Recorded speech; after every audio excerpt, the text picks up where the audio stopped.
అందరికీ నమస్కారం. The education ఛానల్కి స్వాగతం. ఏపీ సెట్కి సంబంధించి మనం కొన్ని వీడియోలు చేసాం. చాలామంది కామెంట్స్ రాస్తున్నారు. ముఖ్యంగా మాకు ఇంత ర్యాంక్ వచ్చింది, మాకు ఎక్కడ సీట్ వచ్చే ఛాన్స్ ఉంది అనే ప్రశ్న చాలామంది అడుగుతున్నారు. సో అలాంటి వాళ్ళందరికీ అవగాహన కల్పించే నిమిత్తం ఈ వీడియో చేస్తున్నాం. ప్రతి కామెంట్కి రిప్లై ఇవ్వడం సాధ్యం కావడం లేదు. చాలా వరకు ప్రయత్నం చేస్తున్నాం, కానీ మిగిలినటువంటి వాళ్ళందరికీ కూడా అవగాహన కలిగించే రీతిలో ఈ వీడియో ఉంటుంది. చివరి వరకు చూడండి. ఇందులో మనం ఓపెన్ కేటగిరీకి సిఎస్సి ఎక్కడొచ్చే ఛాన్స్ ఉంది అన్న దాని మీద ఈ వీడియోలో ఉంటుంది. ఓపెన్ కేటగిరీ ఉదాహరణకి 1000 ర్యాంక్ ఉంటే, అదే బీసీ అయితే కనీసంగా 50% అదనంగా, అంటే ఇక్కడ మనం 1000 ర్యాంక్ చెప్తున్నామంటే 1500 ర్యాంకుగా BC category students ABC DE ఉన్నాయా, కొంచెం అటు ఇటుగా ఉండొచ్చు, కానీ బీసీ కేటగిరీకి ఒక 50% అదనంగా ర్యాంకు మీరు అంచనా వేసుకోవచ్చు. అదే ఎస్సీ ఎస్టీ అయితే 100%. 1000 ర్యాంకుకి మనం చెప్తున్నామంటే అది 2000 ర్యాంక్ అన్నట్టుగా లెక్కలేసుకోవచ్చు. అట్లా మీకు ఒక అంచనాగా ఈ వీడియో మీకు ఉపయోగపడుతుంది. ఏ ర్యాంకు మధ్యలో మీరుంటే ఏ కాలేజీలకి మీరు ప్రయత్నం చేయాలి అన్న దాని మీద ఈ వీడియోలో తెలుసుకోవచ్చు. ముఖ్యంగా మీరు ఓపెన్ కేటగిరీ 2000 నుంచి 6000 ర్యాంకు, అంటే మీరు బీసీ కేటగిరీ సంబంధించినటువంటి వాళ్ళైతే 3000 నుంచి 9000 ర్యాంకు, అదే ఎస్సీ ఎస్టీ కేటగిరీ అయితే 4000 నుంచి 12000 ర్యాంకు మధ్యలో ఉన్నటువంటి వాళ్ళు ఎవరైనా సరే ప్రయత్నం చేయాల్సినటువంటి సిఎస్సికి సంబంధించినటువంటి క్యాంపస్లు ఏయు ఇంజనీరింగ్ కాలేజ్, అదేవిధంగా JNTU Kakinada, Gayatri Vidya Parishad Vizag, VIT AP Amaravati, SRM university Amaravati, VR Siddhartha. వాస్తవానికి విఆర్ సిద్ధార్థ లాస్ట్ ఇయర్ మాత్రమే అందుబాటులో ఉంది, ఇక్కడ ఈసారి ఉండదు. కాబట్టి మీరు ఈ 5 క్యాంపస్లు మాత్రం పరిగణలో తీసుకోవచ్చు.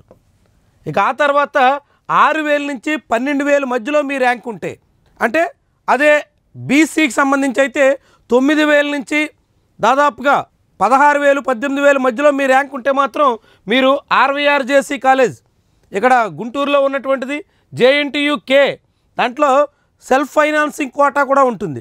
కాబట్టి రెగ్యులర్ క్యాంపస్తో పాటుగా సెల్ఫ్ ఫైనాన్సింగ్ కోటా సీట్లకు కూడా ప్రయత్నం చేయొచ్చు.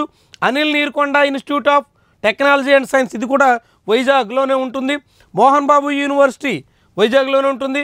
MVGR college of engineering, GMR institute of technology Rajam, PVP Siddhartha Vijayawada, JNTU Anantapur.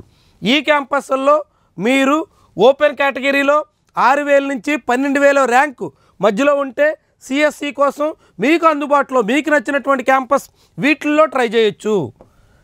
ఇక ఆ తర్వాత మీకు 12000 నుంచి 20000 మధ్యలో మీ ర్యాంక్ ఉంటే, అంటే సుమారుగా 18000 నుంచి 30000 మధ్యలో బీసీ కేటగిరీ, 24000 నుంచి 40000 మధ్యలో ఎస్సీ ఎస్టీ కేటగిరీ స్టూడెంట్స్ ఎవరైనా ఉంటే వాళ్ళు ఈ క్యాంపస్లకి ప్రయత్నం చేయొచ్చు. అందులో జీపీఆర్ ఇంజనీరింగ్ కాలేజ్, అదేవిధంగా Vignan institute of information technology, SRKR engineering college, ఇది భీమవరం, ఇది కర్నూలు గుంటూరు పక్కనే, Lakkireddy Balareddy college of engineering Mylavaram, అదేవిధంగా Lendi institute of engineering and technology, అదేవిధంగా ఆర్వీ ఇన్స్టిట్యూట్ ఆఫ్ టెక్నాలజీ.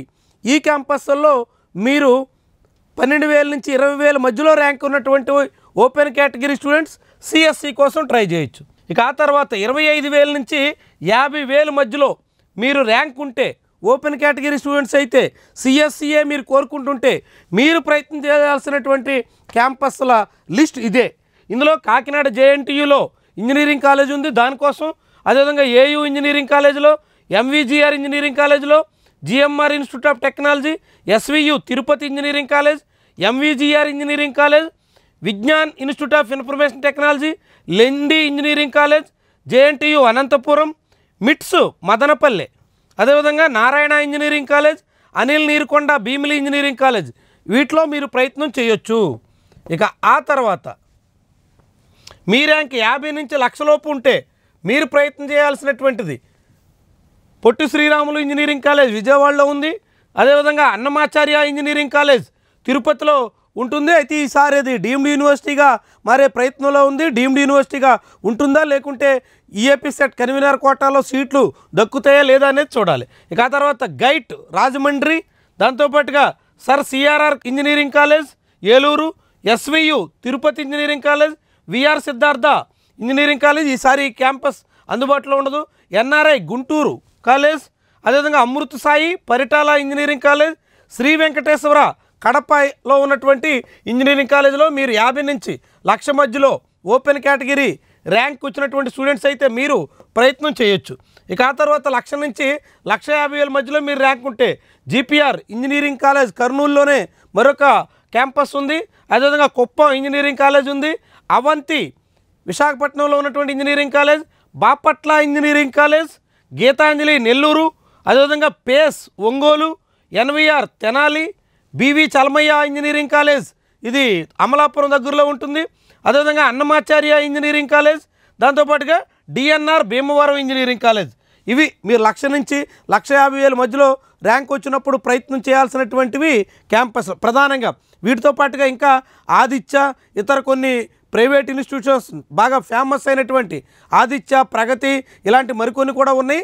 ఇవన్నీ కూడా మీరు 50 నుంచి 60,000 మధ్యలో ర్యాంక్ వచ్చినటువంటి విద్యార్థులు కూడా ప్రయత్నం చేయొచ్చు. ఏమైనా మొత్తంగా ఒక స్థూలంగా మీకు ఎంత ర్యాంక్ వచ్చింది, ఏ క్యాంపస్లో ప్రయత్నం చేయొచ్చు అన్న దాని మీద ఈ వీడియోలో మీకు కొంత అవగాహన రావడానికి ఉపయోగపడుతుంది. దాన్ని బట్టి మీరు ఆ పరిధిలో ఎక్కడ ప్రయత్నం చేయొచ్చు, మీకు అందుబాటులో ఉన్నటువంటి క్యాంపస్ ఏంటి, మీకు ఏ క్యాంపస్ సరువుగా ఉంటుందని భావిస్తున్నారు, దాన్ని చూసుకుని మీరు ప్రయత్నం చేయొచ్చు. ఇది ఈరోజు వీడియో. నచ్చితే లైక్ చేయండి, కామెంట్ రాయండి, షేర్ చేసి సబ్స్క్రైబ్ కూడా చేయండి. Thank you very much for watching.